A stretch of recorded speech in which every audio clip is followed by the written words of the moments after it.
So I'm sure you have heard of who Marilyn Manson is. Yes. Yeah, the satanic rock singer. Rock star, yeah. Right, yeah.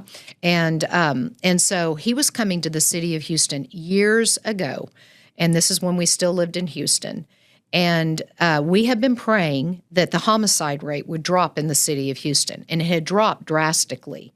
But he was coming to the city to do a concert. So they began to announce it on the Christian radio station.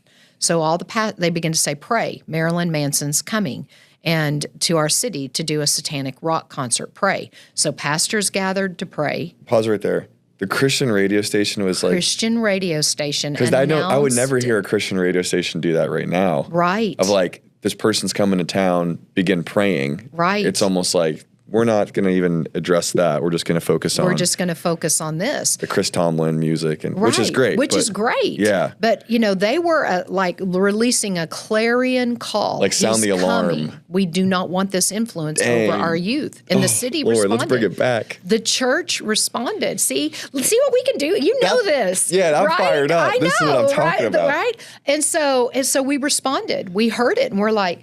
And they were hearing about it before it went really public. Yeah. And so pastors began to pray. And then prayer groups began to pray. There were 24-hour prayer vigils, and that would begin to happen. Prayer chains. And I said, Lord, what do we do? And he said, what you've been taught, what I've been teaching you to do. So we researched, how did this man, Marilyn Manson, the Lord told us to do this. He was not that's his stage name. His real name was Brian. He was raised in a very legalistic Christian home, borderline really not okay. But meaning the pastor prophesied every Sunday, Jesus is returning tomorrow, and he never came, and he meant it, and it never happened. Oh, geez. That kind of fiery, just off. And he was not real athletic. He was real artsy. He was born in Ohio. It was, being athletic was good. So he was picked on at school. And he became friends with this other kid. They went out to a barn. He was at his home, his friend's home, went out to the barn at night. And his friend said, let me show you what my brother does. And they went up in the loft, and his older brother was involved in witchcraft and Satanism.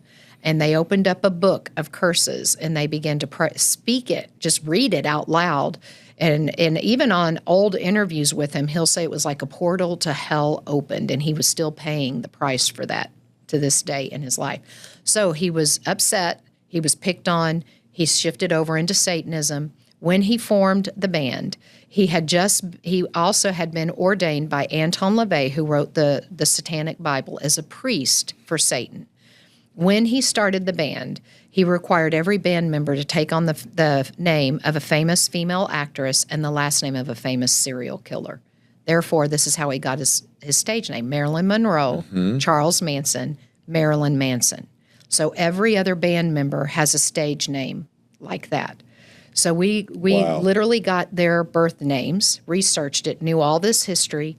That we went and prayed in front of the theater the day of the concert. And we began to pray for salvation for him, for all of the band members. We began to pray for salvation for those that would be attending the conference, because when he would come into a regions, young kids would go home, or teenagers, and commit suicide. The suicide rate would go up drastically. Really? Because of the lyrics of the songs. They were so tormenting. And it would release death in the atmosphere, and hopelessness and torment. So a lot of children and teens would go home and commit suicide. And we were not going to allow it to happen on our youth in our city. See the ownership that we take when we steward what God has given us. Yeah. And so we did all this research, prayed for the band members, prayed for the fans. Then we shifted into warfare prayer. We said, we speak confusion in the enemy's ranks. This concert won't happen. We took authority over witchcraft. We took authority over the spirit of death. We said, we stand as prophetic watchmen in the city, and we shut the door to you now in Jesus' name. This concert will not happen, and our kids will not commit suicide. And then we went and ate steak, because spiritual warfare makes you hungry, and we lived in Texas. It's true, it does.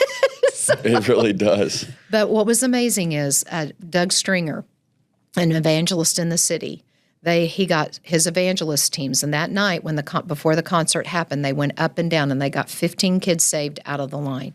Christian group rented the outdoor park and started singing Christian music in the direction of the auditorium. 7 pastors bought tickets on the back row to go in that night to pray that that concert would shut down. Now, that could really offend a lot of people's religious spirits. Yeah. But listen to what happened. On the second song, one of the fans had an alcoholic beverage, and he was walking by the soundboard. He tripped over the tape on the floor, and literally the alcoholic beverage flew out of his hand onto the sound system. The whole sound system was shot. They couldn't even start the second song. Nothing worked. The monitors didn't work. All the special effects were going off at the same time. He went off the stage. No concert that night. And 2 weeks later, the mayor of the city of Houston met with the city council. And at that time in history, he passed legislation making it illegal for a satanic concert in the city of Houston.